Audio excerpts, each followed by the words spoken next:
Hello guys welcome to anime review Telugu. ఈ వీడియోలో నేను వన్ పీస్ చాప్టర్ 1122 స్పాయిలర్స్ని ఎక్స్ప్లెయిన్ చెబుతున్నాను. ఇప్పుడే 3 ప్యానల్స్ అయితే బయటికి రావడం జరిగింది గైస్. ఈ చాప్టర్ చాలా ఇంట్రెస్టింగ్గా అయితే ఉండబోతుంది. ఇక లేట్ చేయకుండా వీడియోని స్టార్ట్ చేద్దాం. ఫస్ట్ ప్యానల్లో చూసుకుంటే పాస్ట్లో జాబాయ్ ఎమెత్తో మాట్లాడుతూ ఉన్న దృశ్యాన్ని చూస్తాం. జాబాయ్ ఎమెత్తో ఫ్యూచర్లో డేంజర్లో ఉన్న సమ్మన్స్ లైఫ్ని నీకు ప్రొటెక్ట్ చేయాలనుకుంటే చెప్పు, నేను పాస్ట్ నుంచి నీకు హెల్ప్ చేస్తానని చెప్తాడు. సెకండ్ ప్యానల్లో ఎమెత్ జాబాయ్ యొక్క హాకీ ఆఫ్ కింగ్స్ని యూజ్ చేసి 5 ఎల్డర్స్ మీద అటాక్ చేస్తుంది. అదే ప్యానల్లో లూఫీ ఎమెత్తో నా పేరు మంకీ డి లూఫీ, కాబోయే నెక్స్ట్ కింగ్ ఆఫ్ పైరట్స్ నేనే అని చెప్తాడు.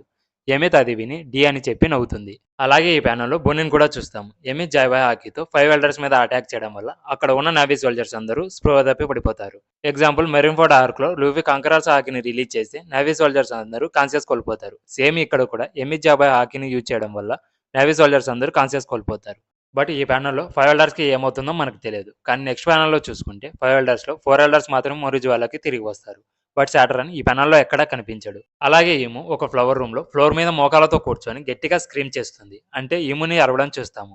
లాస్ట్ బట్ నాట్ లీస్ట్ ఈ ప్యానల్లో మనం జయబాయ్ని చూస్తాము. బట్ జయబాయ్ని సిలెక్ట్లో చూపిస్తారు. రీసెంట్ గా ప్రభాస్ మూవీ రిలీజ్ అయిన కల్కి మూవీలో కృష్ణుడి రూపాన్ని మాత్రమే చూపిస్తారు. బట్ ఫేస్ ని రివీల్ చేయరు కదా, సేమ్ అలా జయబాయ్ రూపాన్ని రివీల్ చేస్తారు. ఇప్పటికైతే ఈ ప్యానల్స్ మాత్రమే రిలీజ్ చేశారు. ఈ వీడియో అయితే ఇంతే గైస్. ఈ వీడియో మీకు నచ్చినట్లయితే ప్లీజ్ సబ్స్క్రైబ్ మై ఛానల్. ఇలాంటి మరిన్ని వీడియోస్ కోసం నోటిఫికేషన్ బెల్ ని ఆన్ చేసుకోండి. నెక్స్ట్ వీడియోతో మళ్ళీ కలుద్దాం. Until then bye.